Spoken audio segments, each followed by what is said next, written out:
thank you so much for taking the time to have a chat with me about the show. I'm so excited to talk to you about it. How did it all go in the end? How was the process? It was a wild ride. I was expecting that it's going to be, tough, but it was the first season of the new show. There was no rules, for the show. Nothing was really established. There were like superpowers, that we had to create. There were characters. There was a bunch of werewolves, and I'm really really stoked how it turned out. Now the whole season is out. It's been a great ride. From when we first spoke about this, it sounded at the time like the sound design was going to be so kind of intrinsic to the actual development of the show itself.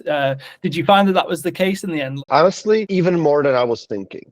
I was just with the showrunner, and and we were talking about it, that the amount of sound design in one episode would be enough for other like average show for the whole season. The crew, the directors and the showrunner and the producers were like really like let us go full on, design mode.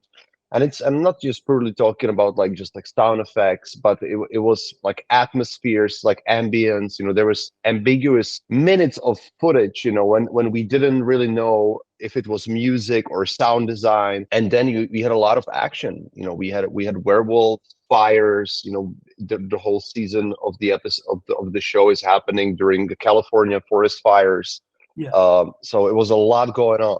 Was there any particular kind of standout like sessions of field recordings and things like that you felt really contributed to the sound of the show? We really wanted to stay away from libraries in terms of monster stuff, and like trying to like stay away from animals and processing those animals. But we really wanted to, when we were starting to think about the designing of the werewolf, we really wanted to stay within a human, and we wanted to feel that inside the werewolf there's a still human being, and it was really crucial for us to translate that. So there was a big session when we were trying to record it ourselves, when we tried to perform as we were werewolves, and it was okay, but we really couldn't bring the aggression. We tried, but we didn't have a great performance. So we basically decided that we're gonna hire an actor, voice actor, and we brought someone in, and we were doing one scene in first episode like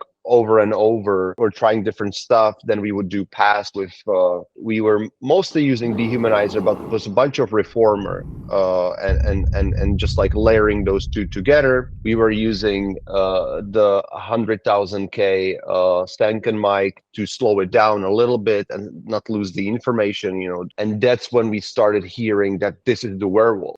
I was getting the animatic, to see kind of how it looked. I wanted to show it to the showrunner, because then if he liked it, then you just like know what's the pattern, and we can basically like keep continuing for the rest of the season with the character. Like as soon as we hit play, he was so into it, because it still feels big and it still feels dangerous, but there's something human inside, rather than something that like you hear in libraries that feels a bit processed. But there is someone trapped in the werewolf body, and that was the idea of the show, right? We need to feel that there's a human being inside.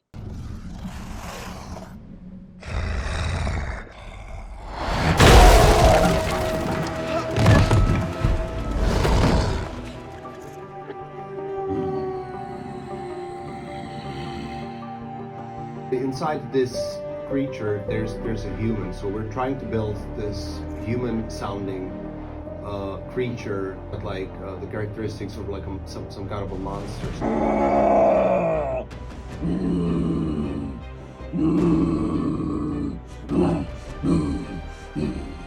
And just do this kind of like what just that kind of a quality to it, that it's like that it's busier, that it's like it's not like but it's a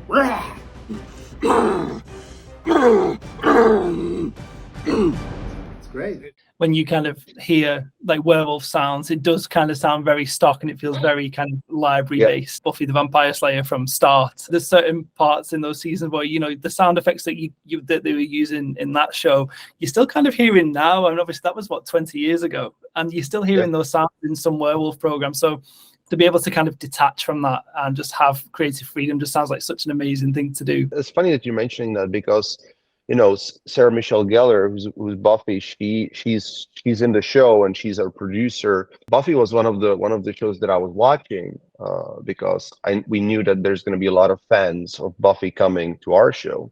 And you're right, like I thought that they were doing a great job, but it's it still feels the same, and I felt that we wanted to do something different, and it really is the processing of the voices of all the actors. When they're transforming into werewolves, you really should always hear. If you close your eyes, you should be able to tell which actor, or which character is transforming at that point. There is always a flavor, and we did have the actors coming to the studio and perform the growls for us. I was a little hesitant, especially with like sometimes older actors. The growls are really hard on their voice. They're like hesitant, to go hard. But like having such a young cast, and our 4 leads are in their like early 20s, and they loved it. They just loved coming to the studio, and they loved to perform the growls, because then we were like they heard in first episode, what we did with the werewolves. So there was some kind of a trust, and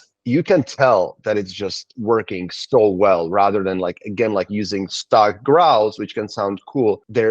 Each character has a different growl, and it's really, really cool to see it, especially in like episode 6 when they're all like together growling kind of with each other, and you hear next to them, like right next to each other, how different the growls is, and I really love that. Yeah, I mean that's so cool, like being able to get the cast in. Like obviously ADR is one thing where you're kind of replacing lines of dialogue that may not have been picked up, but to be able to get them into the studio and just add to the performance rather than kind of correct it, they're adding another kind of layer to it, which just brings the realism to a whole nother level. Was that just the early episodes, or did they do that for kind of every episode of the show's run? Every episode, whenever they were transforming, growling, or like heavy breaths, when they were slowly changing, there's scenes when one of our characters is basically like slowly transforming, or kind of like fighting the werewolf inside, and then that's when and it was, I think Dehumaniser was working so well, because we were affecting the breaths a little bit, and you can feel that the animal inside. Those were moments when I was just like, wow, like I couldn't imagine like how to do it even better, because it was just perfect what we were hoping. You can still feel the animal bubbling inside, but the human is trying to like push it back, inside. And that's when the Dehumaniser, and also the Reformer, like I love the Reformer, the black leopard, because it does have the body, it does have there's some different quality than the Dehumaniser. So like a combo of those two would usually be go-to, where we would succeed the best. But yes, like every single growl in the in each episode, when they are growling, it is specifically built for that. We were barely like recycling, because we really did have the luxury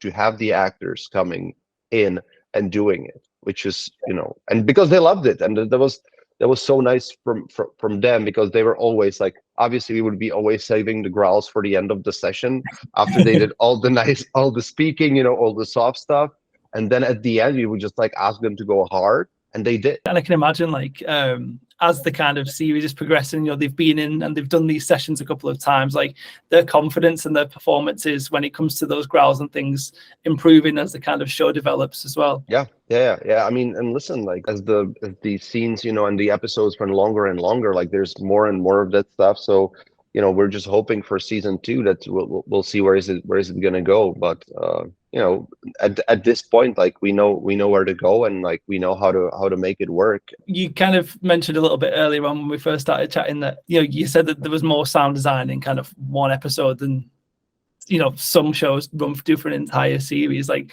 in terms of like hours and the kind of time you'd spent doing that, how kind of much time was you looking at sound designing for a single episode? I was lucky to have basically 2 to 3 sound designers per episode, and 1 hard effects editor, and then we had two dialogue editors.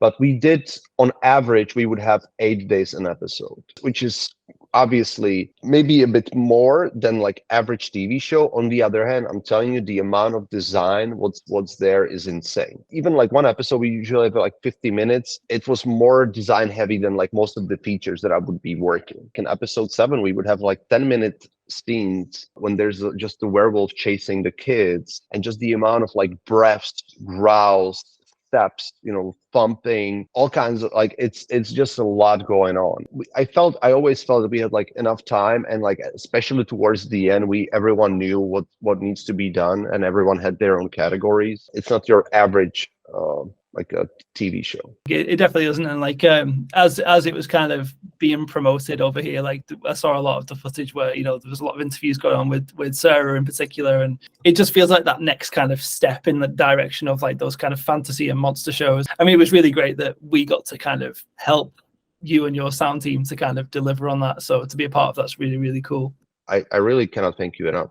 At this point, I really don't know how else I would do it. I would be affecting fires, because there's a lot of stuff happening during the forest fires, and there's creatures, werewolves in the fires, and everything was growling at one point, and like it was really, really cool. Because again, I gotta say that Jeff Davis, our showrunner, and the crew just like let us do it. They like understood, what we can do with sound, and we just went for it. It's really special. Like I feel so lucky that we were able to do it. Other things that you kind of would like to explore in the sounds to kind of take them to the next level? For first season, when you're establishing the show, it's a dance between every department trying to figure out what needs to be happening, how people feel about like certain stuff. But like at this point, I feel that I know what the show sounds like. So my idea would be definitely like take it even further and just like go even deep. We know everything established, like we know what it sounds like, but let's push it even further. We have the rules, now we set up the characters, but like let's push it to like another level. If we have the opportunity, I just want to keep going. It just feels so good when we literally have, in like last 2 episodes, we have the openings of the episodes.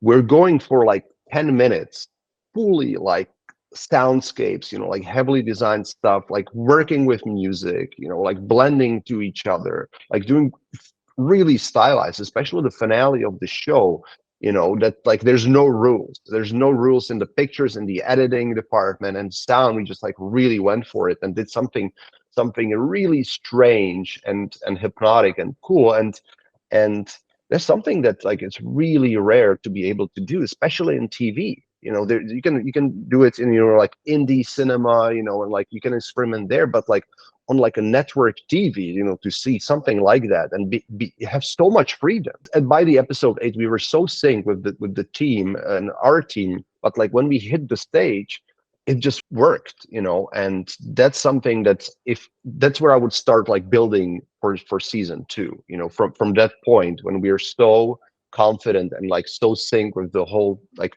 team, that we can just push it even further.